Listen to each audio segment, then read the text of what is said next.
രഞ്ജിത്ത് ശ്രീനിവാസിൻ്റെ കൊലപാതകം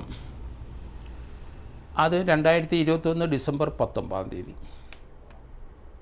വെളുപ്പിനെ 6 മണിക്ക് വീട്ടിൽ കയറി കൊന്നു. 15 പ്രതികൾക്ക് വധശിക്ഷ ആലപ്പുഴ മാവേലിക്കര അഡീഷണൽ സെഷൻസ് കോടതി വിധിച്ചു. ഈ വാർത്ത ഇന്നലെയൊക്കെ നമ്മൾ ശ്രദ്ധിച്ചു.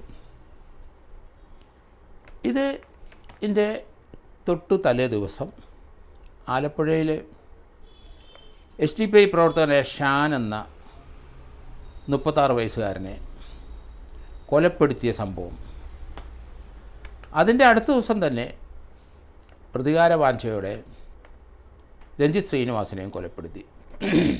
രഞ്ജിത്ത് ശ്രീനിവാസിൻ്റെ കൊലപാതക കേസ് അന്വേഷണം പൂർത്തിയാക്കി അത് ചാർജ് ഷീറ്റ് കൊടുത്ത് സ്പെഷ്യൽ പ്രോസിക്യൂട്ടർ പടിക്കൽ എന്ന അഡ്വക്കേറ്റ് വന്നു.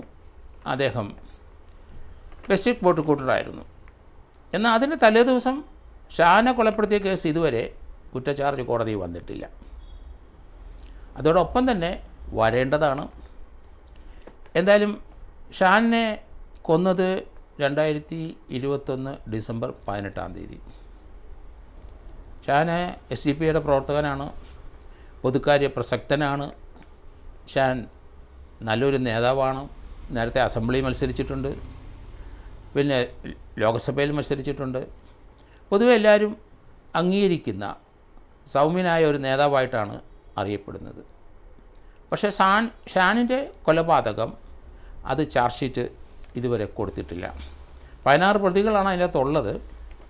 ഷാനിൻ്റെ കൊലപാതകം നടത്തിയത് അദ്ദേഹം രാത്രി 7 മണിക്ക് മണ്ണഞ്ചേരിയിലുള്ള തൻ്റെ വീട്ടിലേക്ക് വരുമ്പം ഒരു കാറ് പിന്നിൽ വന്ന് അദ്ദേഹത്തിൻ്റെ 2 വീലർ ഇടിച്ച് തെറിപ്പിച്ച് റോഡിൽ വീണ് അദ്ദേഹത്തിനെ വെട്ടിക്കൊല്ലുകയായിരുന്നു. പക്ഷേ ആ കമ്പിയോടിക്ക് അടിച്ചും വെട്ടിയും വീഴ്ച ഷാജനെ ഏതായാലും ആൾക്കാർ ഓടിക്കൂടി അവിടുത്തെ ഒരു സ്വകാര്യ ആശുപത്രിയിൽ കൊണ്ടുപോയി. ഇമ്മീഡിയറ്റായിട്ട് അവിടുന്ന് എറണാകുളത്തെ ആശുപത്രിയിലെത്തിച്ചു. പക്ഷേ രാത്രി 11:30 മണിക്ക്, അതുവരെ ജീവനുണ്ടായിരുന്നു, 11:30 മണിക്ക് കൊല്ലപ്പെടുകയാണ് ഉണ്ടായത്. ഷാനിനെ കൊന്നവരുടെ CCTV ദൃശ്യങ്ങൾ പോലീസിന് ലഭിച്ചിരുന്നു. 16 പേര് പ്രതികളാണ്. അവർ ഇടിച്ചിട്ട ശേഷം ആ കാറിൽ കണിച്ചുകുളങ്ങര വരെ പോയി. ആ കാറ് റെൻ്റേ കാറിനെടുത്തതാണ്. കണിച്ചുകുളങ്ങരയിൽ നിന്ന് ഒരു ആംബുലൻസ് വാഹനത്തിലാണ് അവർ രക്ഷപ്പെട്ടത്. ആംബുലൻസ് വാഹനത്തിൻ്റെ ഡ്രൈവർ അഖിൽ പ്രതിയാണ് ആ കേസിൽ. എന്തായാലും ഈ കേസിൻ്റെ അന്വേഷണം പൂർത്തിയാക്കിയെന്ന് ഞാൻ കരുതുന്നു. അതിൻ്റെ സ്പെഷ്യൽ പ്രോസിക്യൂട്ടർ ആരെ ആക്കണമെന്നുള്ള കാര്യത്തിൽ ചില തർക്കങ്ങളൊക്കെ ഉണ്ടായിരുന്നു. അഡ്വക്കേറ്റ് സുരേഷ് കെ തോമസ് ആണ് അതിൻ്റെ സ്പെഷ്യൽ പ്രോസിക്യൂട്ടറാണ് ആയിട്ട് ഗവൺമെൻറ് അപ്പോയിൻ്റ് ചെയ്തിരിക്കുന്നത് ഞാൻ മനസ്സിലാക്കുന്നു.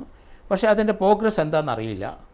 കാരണം നീതി നമ്മൾ നടപ്പാക്കുമ്പം ഒരാളെ കൊന്നിട്ടുണ്ടെങ്കിൽ ആ കൊലപാതകത്തിന് കാരണക്കാരായ ആൾക്കാരെയും കൊന്നിട്ടുണ്ടെങ്കിൽ രണ്ടും അധികം സൈമിൾട്ടേനിയസ് ആയിട്ട് ചാർജ് ഷീറ്റ് പോലീസ് കൊടുക്കണം. ഷാന് എന്ന ഒരാളെ ആ വ്യക്തിയെ വെട്ടിക്കൊല്ലുകയായിരുന്നു, നിഷ്ഠൂരമായി കൊലപാതകം നടത്തുകയായിരുന്നു. SDPI പ്രവർത്തകനായിട്ട് ആരോ ആയിക്കോട്ടെ. പക്ഷേ ആ കൊലപാതകത്തിൻ്റെ ചാർജ് ഷീറ്റ് ഇതുവരെ കോടതി ചെന്നിട്ടില്ല, അതിൻ്റെ ട്രയൽ തുടങ്ങിയിട്ടില്ല. അതെത്രയും പെട്ടെന്ന് അതിൻ്റെ ട്രയൽ തുടങ്ങണം.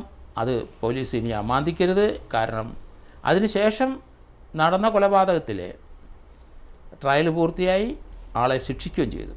അതുകൊണ്ട് ഷാൻ്റെ കൊലപാതകം എത്രയും പെട്ടെന്ന് അടിയന്തരമായി ആ കൊലപാതകത്തിൻ്റെ കുറ്റചാർജ് പോലീസ് ദയവായിട്ട് കൊടുക്കണം. കാരണം ഇനി താമസിക്കാൻ പാടില്ല. ഷാൻ്റെ മാതാപിതാക്കളുടെ ദുഃഖകരമായ പ്രസ്താവനകളൊക്കെ നമ്മൾ കണ്ടു. പക്ഷേ അതിനു മുമ്പ് ഇനി ഏകദേശം 2021 ഡിസംബറിന് മുമ്പ് ജനുവരിയിൽ വയലാറിലൊരു കൊലപാതകം ഉണ്ടായിരുന്നു. അതൊരു BJP പ്രവർത്തകനെ അവിടെ വെച്ച് കൊലപ്പെടുത്തി, നന്ദു എന്ന പേര്. അതിനുശേഷം 8 മാസം കഴിഞ്ഞപ്പോഴാണ് മണ്ണഞ്ചേരിയിലെ SDPIക്കാരൻ്റെ കൊലപാതകം. അതിൻ്റെ 24 മണിക്കൂറിനകം രഞ്ജിത്ത് ശ്രീനിവാസൻ്റെ കൊലപാതകം നടന്നു. ആലപ്പുഴയിൽ 144 അന്ന് പ്രഖ്യാപിച്ചു. അന്ന് അട്ടല്ലൂരി എന്ന IG ആയിരുന്നു അവരവരുടെ സാന്നിധ്യത്തിൽ അവിടെ 144 പ്രഖ്യാപിച്ചു. ആ ദിവസങ്ങളിൽ ആലപ്പുഴ വളരെ പ്രക്ഷുബ്ധമായിരുന്നു.